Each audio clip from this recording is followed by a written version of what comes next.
Hey, this is Delta Tango Mike, back again with another Thriving Artist ArtLife short. Whew, it is January 23rd of Start Now 2020. This is the message every day to start now. If you didn't start yesterday, then you get a chance to start today. How about that? Today's subject is about having a process. What is a process? And another word for process, or another way to define process, is dang, I had it right here. Second nature.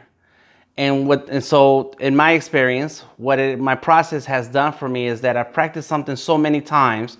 I've done the same steps over and over so many times in creating my artwork, creating my illustrations, that I have a process. It is second nature to me to get started on the project and go through the steps without forgetting where I was at any given moment, no matter how long it takes between the times I come back to the artwork. And life happens, so you may start on a piece today and not get back on it for a week or two or some days. In my case, it depends on what projects I'm working on, and I delegate chunks of time for a particular project and maybe even days in a row. But my process allows me to come back to that piece no matter how long I've been gone and remember where I was, what I was thinking, and what I need to do next. And sometimes stepping away is a good thing, because then when you come back and look at the artwork, you get a fresh set of eyes and like, oh yes, I see something that I could fix and change that I did not see before. In any case, it becomes such a second nature.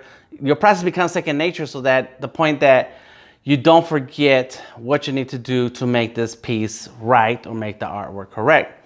And a long time ago, I was in the Marine Corps, and our process was to break down the rifle in 30 seconds or less, really fast. And we did it so fast and so many times in a day that it became second nature.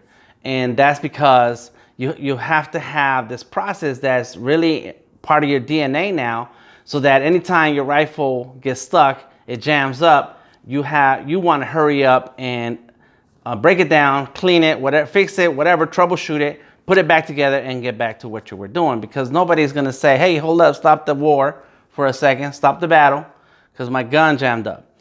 So that's how we approach art. Not that we're at war, but that we have to practice something so much and do it so many times. And this is where some of the things that I've spoken about in the past few days, about the 10,000 hours, about the starting now and investing a lot of your time into investing in your artwork, is because through that process, that constant on and on and on, you find the things that work for you, you find the things that you don't like, you find the things that make you comfortable, you find the habits that allow you to bring in that creative flow on those days when you don't feel it, on those days when things are not working so well, on those days where you're annoyed, you're frustrated, you're unhappy. It doesn't matter what's going on in your life. You can always fall back into that process and say, okay, I know what I need to do next.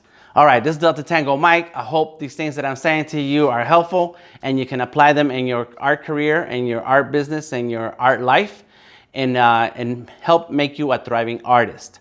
Find me on Instagram, Twitter, Facebook, TikTok, and Patreon, Delta Tango Mike. Find more of these videos at Art is King on YouTube. And if you want to learn more digital drawing with Delta Tango Mike, find my Patreon, and let's get started on some one-on-one sessions. All right? Talk to you later. Peace.